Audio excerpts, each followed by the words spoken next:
I'm so very sorry that you're here or that you need to even be watching this. So the reason I'm making this video, I'm a clinical psychologist. I've experienced 5 miscarriages and a stillbirth at 33 weeks. Prior to losing my daughter Jessica, I worked in a trauma service for about 10 years, supporting people who've experienced kind of a range of different traumas. And baby loss for most people is extremely traumatic, and can actually meet the criteria for PTSD or post-traumatic growth. I'll speak to you a bit more about that soon. But since losing my daughter, I've become a trustee for a brilliant baby loss charity in Sussex called Oscar's Wish Foundation. I've worked with kind of some of the local services to try and improve the care. I've written leaflets about things to bear in mind when you are saying goodbye to your baby or have just said goodbye to your baby. I've written leaflets about trauma. I've campaigned for bereavement suites and kind of fundraised so that people don't have to give birth on the ward. So and then in my kind of day job, increasingly a lot of my work now is supporting families who've experienced baby loss. So it's an area I'm really passionate about, and I'm always looking for new ways in which I can use the skills and knowledge and experience that I have to be able to provide hopefully some comfort for other people who are going through this experience. Days I know that it can be difficult to get the support that you want and need after losing a baby. From the NHS, it might be that you don't meet criteria or that there's long waits. And not everybody can afford to access a private psychologist, or not everybody has health insurance to be able to do that. So I wanted to share a little bit for those who perhaps don't have the budget to pay for it, and also some family members or friends or people often contact me and say, what can I do to support a loved one close to me? So I thought I'd just summarise some things that might be helpful to know. So I'll start with kind of what is grief. So obviously we know that when you've lost your baby, you're going to feel sad, you're being I guess it's important to start with saying that everyone's experience of grief is slightly different. The likelihood is you're going to experience a range of emotions, but for some people they come earlier, for some they come later. So some people might just be in kind of shock and disbelief, or some people might feel like actually their people around them are more upset than they are initially. Other people, can't stop crying or can't have a conversation without crying. So it will vary from person to person. But I wanted to share with you a bit about kind of common emotions that people describe to me or kind of explain that they have. I think it's also important to say that I run free monthly support groups on the first Sunday of every month. So some of the information I'm sharing with you is my personal experience, some is from other parents who I met on the SANS forum who've shared their experiences, some is what people have told me in kind of individual sessions, and some are from those groups or kind of reoccurring themes that have come up. And as I say, I'm sharing it so you're aware of what can be really normal. Sometimes it's just helpful to know what other people are feeling and that it's normal and okay, and kind of to make sense of the emotions. So the likelihood is you will be experiencing a wide range of emotions. Often people say to me, life just suddenly feels meaningless. They talk about a kind of shattered identity, like I don't know who I am, I can't do what I used to do, I don't necessarily want to do anything, like I've lost the joy of life, I don't want to be sociable, I don't feel able to function at work if people are back at work yet. It depends kind of where you are on your journey and how recent the loss was, etc. Lots of people talk about needing to stop, to slow down, to have breaks, to engage in self-care, whether that is kind of lying in bed longer in the morning because you can't get out of bed, whether that is having a bath, whether it's doing exercise, whether it's just laying in bed and crying, whether it's watching Netflix, you know, whatever that self-care looks like for you. It doesn't have to be a, you know, a spa day or getting your nails done, because that's probably far from your mind, especially in those early days. Lots of people talk about just feeling completely exhausted.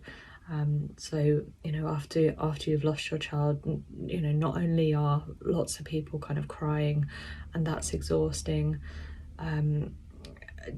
interactions with other people can feel exhausting. So it could be kind of awkward talking to others, or people don't understand, or, you know, explaining how you feel, or hiding how you feel. Some people don't want to share with other people how they feel, and it's exhausting to wear a mask, or, you know, kind of that pretend mask of going out to meet, you know, kind of family and friends and pretending to be okay. Or lots of people talk about, you know, I might meet friends or family and they're quite avoidant, and they're talking about the weather or the soaps, and just feeling like, oh God, like, I don't care about these things. I just, you know, it's wearing me down. I don't want to be here. You know, they don't get it. Lots of people explain or describe kind of feelings of why me or why us, and that can come with resentment and jealousy of other people who've perhaps had it easy in terms of their fertility journey, or, you know, kind of not experienced that things. And that's not to say that you wish it on anyone else. No one would wish, you know, the feeling of loss on anyone else. But yeah, just feeling like it's not fair or not right, what's happened to us, and what do we do wrong, or, you know, why has this happened to us? For some people, depending on the circumstance of loss, some people describe fearing judgment from other people. So I support people with a range of losses. So it could be early loss or miscarriage, it could be recurrent loss, it could be difficult kind of fertility journeys, and then a loss. It could be unexplained death in pregnancy, could be a death during labour, could be unexplained death afterwards, or what used to be known as kind of cot death. It could be a neonatal death. So there's, you know, kind of a range of different people I support. And sometimes yeah, those who've lost a baby, and it's really common to feel guilty, regardless of whether you've done anything wrong or not. As a lost parent, there's always those what ifs, you know, what if I'd have gone into hospital sooner, or what if I hadn't eaten that, or you know, what if we didn't do that thing on that day that the baby passed away, or and if you're experiencing guilt, which lots of people do, even though many other people would, you know, kind of objectively look at it and say it wasn't your fault, or you didn't know, you couldn't have done anything differently. Often then people fear judgment of, well, what if other people think I should have known, or should have realised, or should have done something different.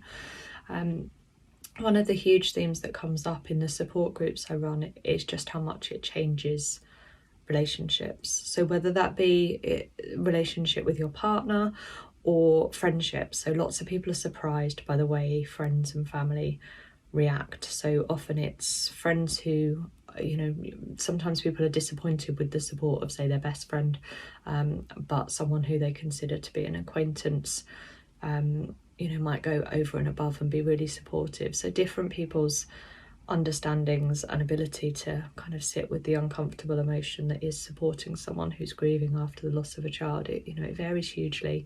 I'll talk a bit more about kind of support later, but some people just understand better than others. Some, you know, some friends or family members could make insensitive comments or not be aware how triggering it could be to see them, or, you know, if they've got children or they're pregnant, or those kind of things are very obvious triggers for many lost parents, and that can be really difficult, and people can be insensitive to that, kind of sharing photos, talking about their little ones, meeting up with little ones. Other people can be you know, quite minimizing. They try to kind of cheerlead you on, like, oh, don't worry, you know, at least you can get pregnant, or you know, you won't feel like this forever, or you know, just trying to make you feel better, but actually it minimizes your. Some people just avoid it completely, as I say, talk about the weather, or you know, people are often scared to bring up the subject, like, what if I remind you that your baby's died? And, you know, very often in the support groups there's a conversation around, you know, as if I could ever forget that my little one has died. So yeah, and I think support especially changes as time goes on. So lots of people say actually people have been really good and really supportive initially after their loss, but 3 months down the line, people start to kind of move on with their lives and almost kind of forget that grief doesn't go away like that. So other people's experiences, you might feel very irritable and like you have no patience, and part of that is just because you're exhausted and all of the emotion, but also kind of, as we've talked about, how people support you might be very difficult, and might have no patience for that. And one of the things that we talk about sometimes in the support group, depending on kind of what people want to bring each week, is this feeling of sometimes we need to educate those close to us and tell them what we want or what we need, because they don't know, and they're only ever going to learn if we tell them. So yes, I want to talk about, very often people want to talk about their baby who's passed, like yes, I want to talk about them, or this is what I need, or when you say that feels very minimizing to me, or when you say that I feel judged, or when you're trying to make me feel better, I feel like you're kind of judging me for not feeling better, or whatever it is. Sometimes we need to let people know how that makes us feel and kind of communicate with them, but also comes with that, lots of people say, well, I don't want to, like, I've just been through this awful experience, I've lost my baby, I feel completely bereft, why should I be the one to reach out or to educate? Or so of course that's completely exhausting too. And I'll give a little bit of a trigger warning here. I know for some people their loss is their first baby, and as I've said, some people have had really difficult fertility journeys getting there, and for other people their loss might be a second or subsequent child, and actually they're trying to parent in the middle of their grief, and I won't say huge about that because it can be triggering, but that is very much a challenge, to try and manage the emotions of grief and protect a child, or know how to kind of talk or support them at the same time. So those are some of the kind of feelings that come up often. I guess overall the likelihood is that with grief you're going to feel overwhelmed, that it's going to alter how you feel about yourself, your identity, and kind of your relationships with others, and that some of these things are seen by other people. Some people see that you're sad or angry or kind of numb or whatever, and there's other things that people don't see behind the scenes. So you might feel like life is not worth living, you might have suicidal thoughts, you might have flashbacks of the hospital, or kind of bad dreams of it, or be awake all night, or worry about kind of how it affects you financially, taking time off, or there's a lot more stuff that often goes under the surface that people don't see, or that you might not feel comfortable kind of sharing. And of course, for everyone, you've had different life experiences before the point of your loss, and those life experiences will play a part in terms of how comfortable you are talking about emotions, or communicating how you feel, or being sad in front of others.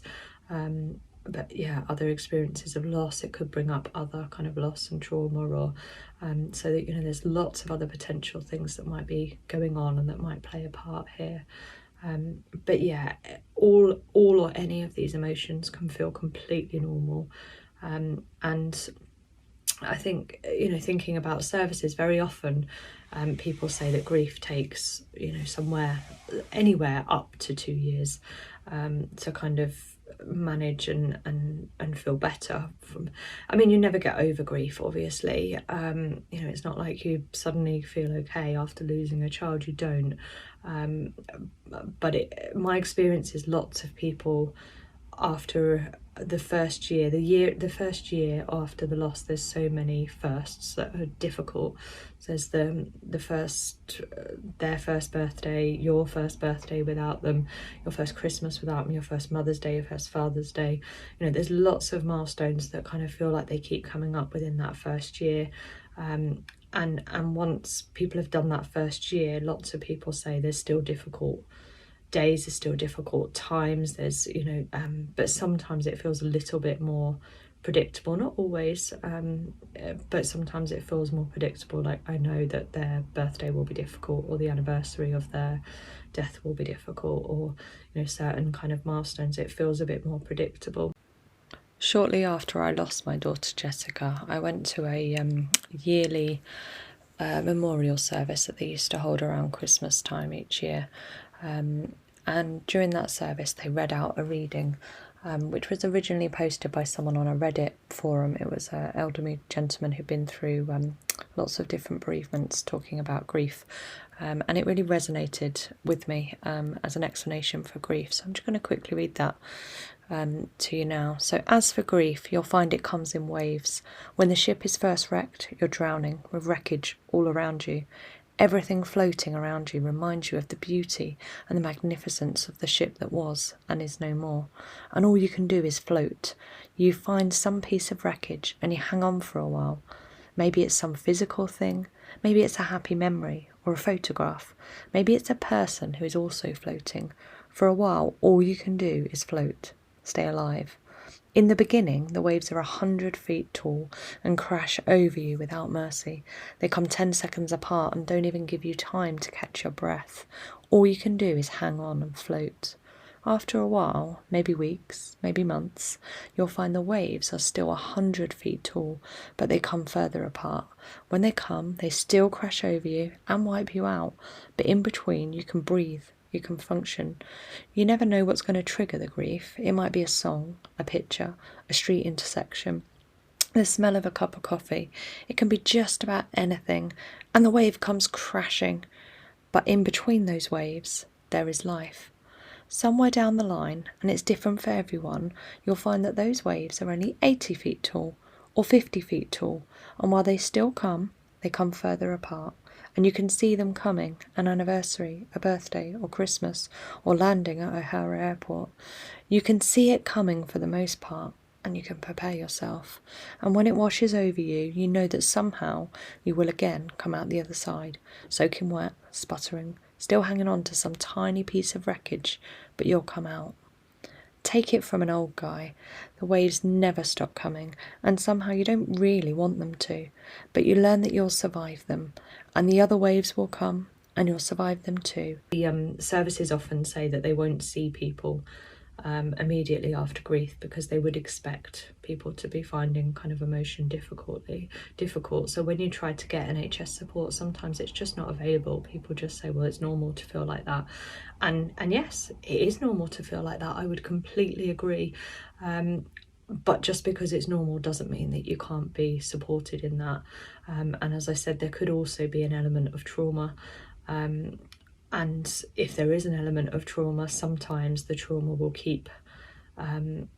stop the kind of normal process of grief because you are experiencing, you know, kind of flashbacks, or the emotion is so live that it might stop you from being able to kind of manage that grief. And very often services won't pick that up until, you know, they label it complicated grief. If, you know, say after 2 years you're still really struggling and haven't started to kind of build a life around the sadness at the same time, and that might be the point at which you can kind of get help from services. But, you know, I just think that's completely inadequate, and potentially leaving someone to struggle for, you know, kind of with their emotions for that long is, you know, it's just not okay. If people are experiencing trauma symptoms, very often families I see, we will do at least a little bit of trauma work within, you know, kind of, even though it's just a few sessions of kind of processing the trauma of what happened